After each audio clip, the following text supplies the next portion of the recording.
The magical paintbrush. A long time ago, in a tiny, peaceful village, there lived a boy named Nivant. Nivant loved to draw, but he didn't have crayons or paints. Instead, he used sticks to draw pictures in the dirt. One day, Nivant was walking in the forest when he saw something shiny stuck in the roots of a tree. He bent down and carefully pulled it out.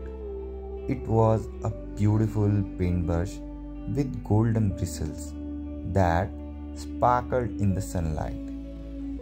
"Wow, what is this?" Nivant said, his eyes wide with wonder. As soon as he touched the paintbrush, it shimmered and his hands felt warm and tingly. "Is this magic?" he whispered. To find out, Nivant knelt down and painted a tiny bird on the ground. As soon as he finished, the bird flapped its wings, chirped loudly, and flew away into the sky. "It is magic!" Nivant gasped. Excited, he ran back to the village. "This paintbrush can help everyone," he thought. First, Nivant saw an old woman sitting by the road. She looked very hungry. Nivant painted a basket full of fresh warm bread. Just like magic, the bread appeared. The woman's eyes filled with happy tears and she said, "Thank you, kind boy." Next, Nivant noticed the farmers in the fields. Their crops were dry because they had no water. So, Nivant painted a tall, beautiful well. As soon as he finished, a real well appeared. The farmers cheered and clapped. But not everyone in the village was kind. The greedy mayor heard about Nivant's paintbrush. He marched over and said in a loud, bossy voice, "Paint me a chest full of gold coins right now." Nivant did not like the mayor's greedy tone, but he also did not want to refuse. He thought for a moment and smiled a clever little smile. "Okay, sir," Nivant said politely. He painted a big chest that looked like it was full of gold coins. The mayor's eyes sparkled with greed as he opened the chest. But as soon as he lifted the lid, the coins turned into buzzing bees. "Ah!"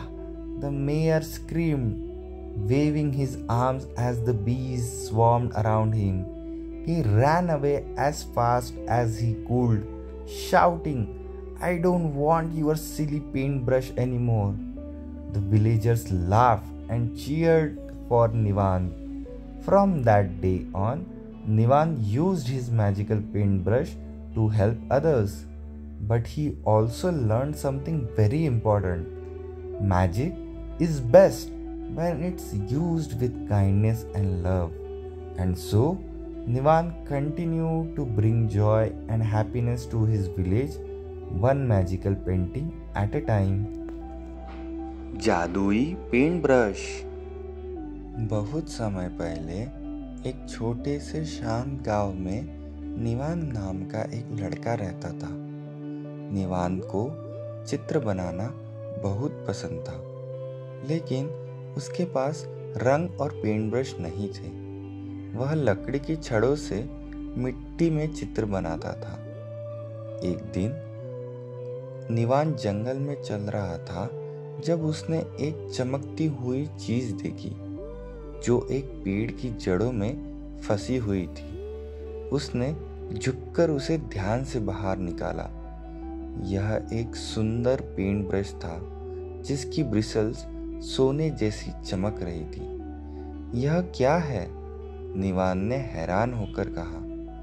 जैसे ही उसने paint brush को छुआ, वह चमकने लगा और उसके हाथों में एक गर्म और झंझनाहट महसूस हुई।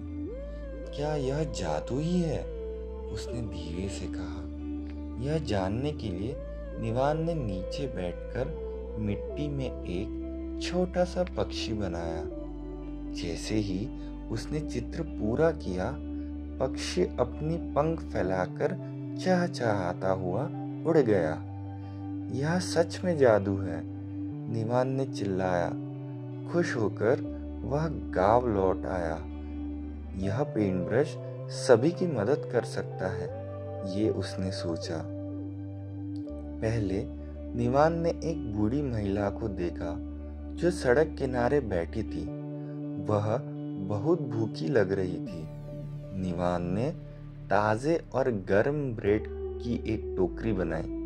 जैसे ही उसने चित्र पूरा किया, ब्रेड सच में सामने आ गई। महिला की आंखों में खुशी के आंसू थे और उसने कहा, धन्यवाद अच्छे लड़के। फिर निवान ने देखा कि किसान खेतों में काम कर रहे थे। उनकी फसलों को पानी की कमी थी, तो निवान ने एक ऊंचा और सुंदर कुआं बनाया। जैसे ही उसने चित्र पूरा किया, एक असली कुआं वहां खड़ा हो गया। किसान खुशी से झूम उठे। लेकिन गांव में सभी लोग अच्छे नहीं थे। गांव के लालची महापौर ने निवान के जादुई पेंट ब्रश के बारे में सुना। वह जोर से बोलते हुए आया और कहा, मुझे तुरंत सोने के सिक्कों से भरी हुई एक संदूक बनाओ। निवान को महापौर का लालची रूप अच्छा नहीं लगा, लेकिन वह भी उसे नकारना नहीं चाहता था। उसने एक पल सोचा और चुपचाप एक चालाक मुस्कान दी। ठीक है महोदय, निवान ने विनम्रता से कहा। उसने एक बड़ा संदूक बनाया जिसमें सोने के सिक्के थे। महापौर ने खुशी खुशी संदूक खोला, लेकिन जैसे ही उसने ढक्कन उठाया, सिक्के बजिंग करते हुए मधुमक्खियों में बदल गए। आह! महापौर चिल्लाया और जैसे ही मधुमक्खियां उसे घेरने लगी, वह डर के मारे भाग खड़ा हुआ। मुझे तुम्हारा पेंट ब्रश नहीं चाहिए, वह चिल्लाया।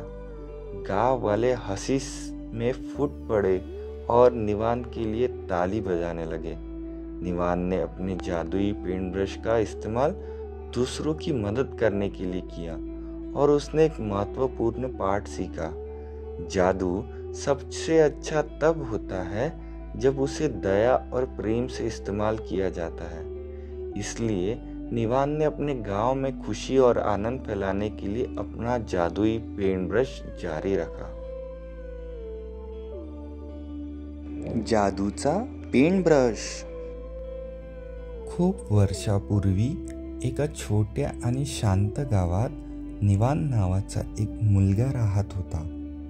निवानला चित्र काढायला खूप आवडत होते, पण त्याच्याकडे रंग किंवा पेंट ब्रश नव्हते. तो मातीवर लाकडी काडी वापरून चित्र काढायचा. एके दिवशी निवान जंगलात चालत असताना त्याने एका झाडाच्या मुळात चमकदार गोष्ट पाहिली. त्याने वाकून ती काळजीपूर्वक बाहेर काढली. ती एक सुंदर पेंट ब्रश होती, ज्याच्या ब्रिसल्समध्ये सोनेरी चमक होती. वाह, हे काय आहे? निवान आश्चर्यचकित होऊन म्हणाला. तो पेंट ब्रश पकडताच तो चमकला आणि त्याच्या हातात एक उबदार आणि हलक्या थरथरण्याची भावना आली. हे जादू असू शकेल का? त्याने हळूच विचारले. हे पाहण्यासाठी निवान मातीवर एक छोट पक्षी काढत बसला.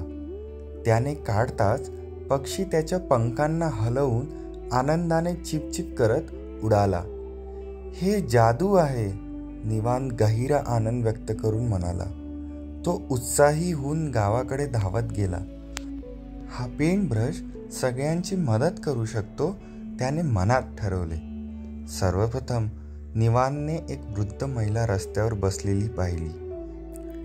ती खूप उपाशी होती.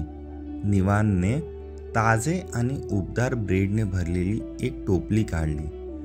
त्याचं चित्र पूर्ण होताच ती टोपली प्रत्यक्षात आली. महिला आश्चर्यचकित झाली. तिच्या डोळ्यात आनंदाचे अश्रू आले आणि तिने म्हणाली, धन्यवाद गुणी मुला. त्यानंतर निवानने शेतकऱ्यांना पाहिले. ते शेतात काम करत होते. त्यांच्या पिकांना पाणी कमी होतं, म्हणून निवानने एक उंच आणि सुंदर विहीर काढली. त्याचं चित्र पूर्ण होताच एक खरी विहीर तिथे उभी राहिली. शेतकरी खुश होऊन टाळ्या वाजू लागले. पण गावात सर्व लोक चांगले नव्हते. गावच्या लालची महापौराला निवानच्या जादूच्या पेंटब्रशबद्दल कळाले. तो जोरात बोलत आला आणि म्हणाला, माझ्यासाठी सोन्याच्या नाण्यांनी भरलेले एक संदूक काढ. निवांतला महापौराची लालची वृत्ती आवडली नाही, पण निवांत महापौराला नाकारू इच्छित नव्हता. निवांतने क्षणभर विचार केला आणि स्मितहास्य केले. होय सरकार, निवांत म्हणाला. निवांतने एक मोठी संदूक काढली जी सोन्यांच्या नाण्यांनी भरून आहे असे वाटत होते. संदूक उघडताना महापौरचे डोळे लालसने चकाकले, पण जसे संदूकचे झाकण उघडले गेले तसे ते नाणे मधमाशांमध्ये बदलली. आह! महापौर किंचाळत पळाला आणि जसं मधमाशा त्याला चुकल्या तशा त्याने पेंटब्रश सोडला. मला तुझा पेंटब्रश नको आहे, तो ओरडत सुटला. गावातले लोक हसून आणि टाळ्या वाजून निवानचे अभिनंदन करत होते. निवानने आपल्या जादूचा पेंटब्रश लोकांची मदत करण्यासाठी वापरला आणि एक महत्त्वाचा धडा शिकला. जादू सर्वात चांगली तेव्हा असते जेव्हा ती प्रेम आणि दयेसोबत वापरली जाते. आणि म्हणून निवानने आपल्या गावात आनंद पसरवायला आपला जादूचा पेंटब्रश कायम ठेवला.